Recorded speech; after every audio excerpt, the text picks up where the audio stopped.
ГСП онлайн. Городские новости сейчас.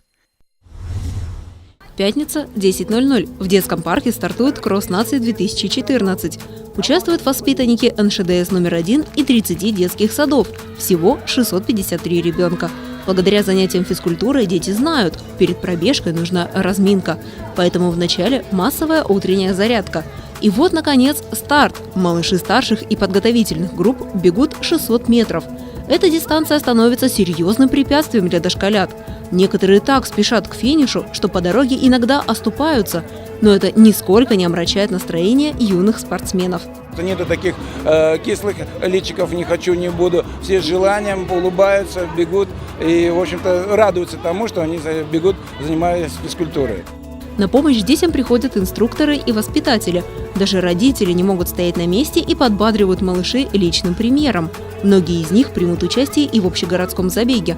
Кросс нации 2014 запланировано 21 сентября.